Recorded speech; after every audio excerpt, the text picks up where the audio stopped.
Hello and welcome to the Saintly Sounder, your source for all things FIFA. Today we have the 5th episode in the Saints Till I Die series. Episode 5 is called Lag Everywhere.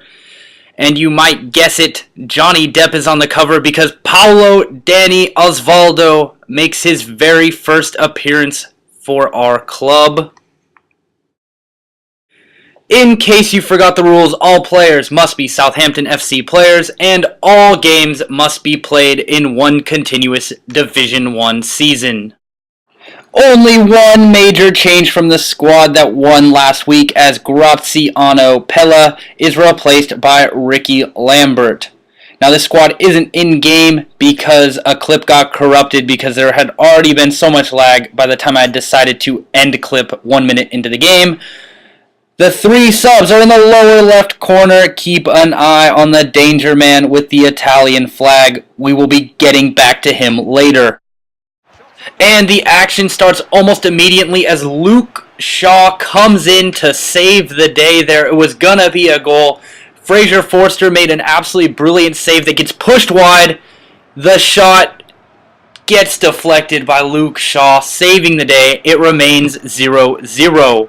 A worrisome moment almost immediately after that shot block as Ivan Rakitic gets a free kick 25 yards out, but luckily he puts it just wide. I'm not very confident that Forster would have saved that.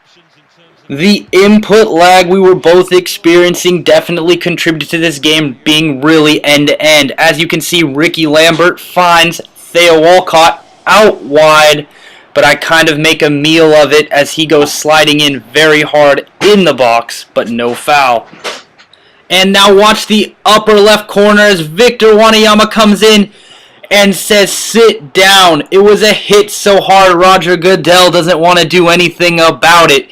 But now that he won the ball, Lallana finds acres of space inside the box and he finishes it nicely to the bottom right-hand corner. He feels so good on the ball. I had no doubt he was going to finish it even before he brings out Claudio Bravo way too far. My grandma could have finished that goal. It was that easy. Here he's going to try to weave through with Gerard Deulofeu. It doesn't really work, although he does get pretty deep into my defense. I don't feel like I was ever really troubled by it, even though he did, for some reason, all of a sudden bust out a bunch of skill moves. It was all really for nothing. The game devolves into a bit of a slop fest for a while here as the time runs out in the second half. You can see it's just kind of track race 15. I try to go up. I do a fake shot straight into him. To be fair, I am experiencing quite a bit of input lag. I just really couldn't do what I wanted in this game. Everything I did just felt so slow and so sluggish, and if you played more than probably 5 games of FIFA, you know exactly what I'm talking about. Here, Theo Walcott looks like he's going to carve a good chance for me, and then somehow I get called on the foul, I guess because I ran into him. I don't think that gets called in real life, but the officiating in this game can be somewhat shocking. That foul almost results in a really nervy moment here. As you can see, Gio Dos Santos and Isco combine very nicely. He misses a really easy through ball. Instead, opts for the cross. I was worried someone was back there. He tries to get a little too fancy with Neymar. Nate Klein has none of it, and I'm off on the counterattack.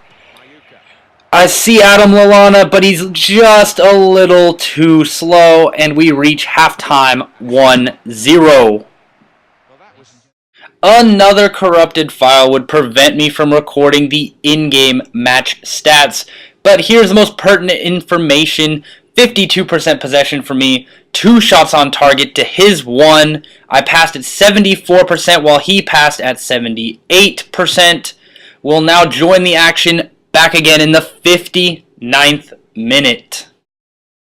The first real moment of action comes 13 minutes into the second half where Forster makes himself big to deny Neymar.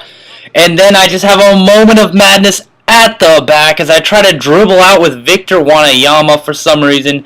Gio Dos Santos gets put on his left. The Mexican striker is never going to miss from there. Not entirely sure why I thought that was a good idea to dribble out with Wanayama, but that is how you concede goals in this game. That would be my first conceded goal in 3 games.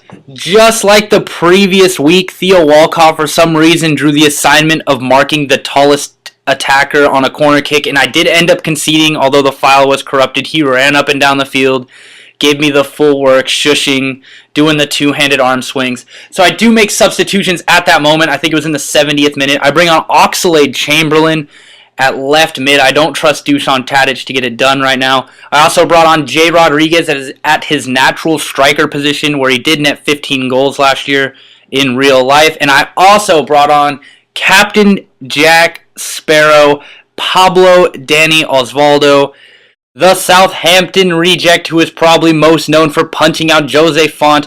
Only scored a measly 2 goals in his time in the BPL, but now I'm counting on him to save me.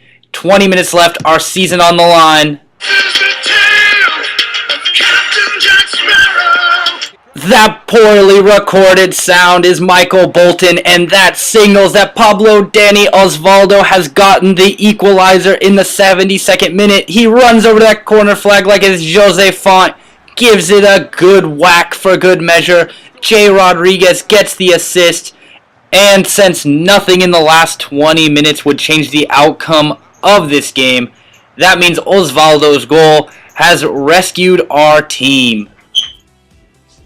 And there you see the final squad with Captain Jack and Jay Rodriguez up top with the Ox on the left.